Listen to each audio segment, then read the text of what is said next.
欧阳锋是不是只会蛤蟆功一种武功？其他4绝至少都会2种以上武功，像王重阳有先天功和全真剑法，洪七公有降龙18掌和打狗棒法，黄药师有碧海潮生曲和弹指神通，一灯大师有一阳指和先天功，后面还学了九阴真经。唯独欧阳锋似乎来来回回就会一招蛤蟆功，那么他是如何跻身5绝的呢？其实这是我们容易忽略的一个问题，都忘记了欧阳锋人家也是武学世家，他出身西域白驼山庄，白驼山庄除了核心武功蛤蟆功，也有其他传承武功，如灵蛇拳法，这是他们从毒蛇攻击中所悟，特点就是手臂如五骨软鞭，出拳轨迹让人捉摸不透。欧阳锋第一次和洪七公大战就运用了灵蛇拳法，此外还有轻功如瞬息千里，这是白驼山顶级轻功，速度奇快，能让人瞬间近身突袭，个人觉得比洪七公逍遥游还要快。除了这些，其实还有灵蛇杖法和神托雪山掌等，只不过这些武功初期用可能还行，等到真正与绝顶高手交锋时，都只能退而求其次作为辅助手段。真正厉害的核心武功就是蛤蟆功，这门武功可是能和降龙18掌平分秋色的。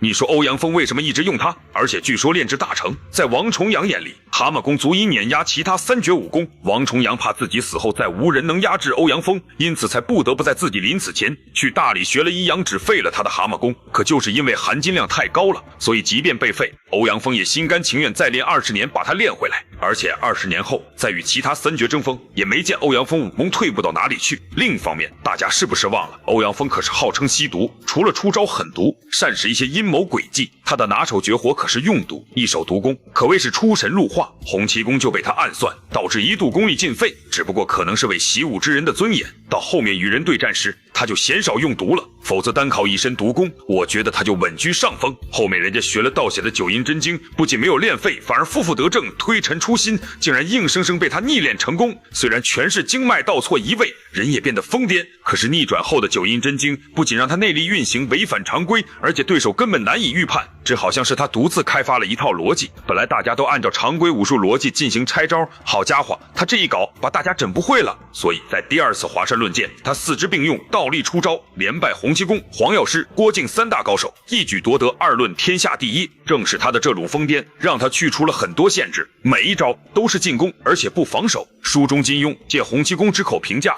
老毒物不要命，我们还要命呢。算了，不打了，让他赢吧。由此可见，欧阳锋武学天赋确实逆天，乱写的九阴真经都被他练到这种地步，不敢想象他拿到完整版九阴真经会如何，难怪王重阳临死前最忌惮他。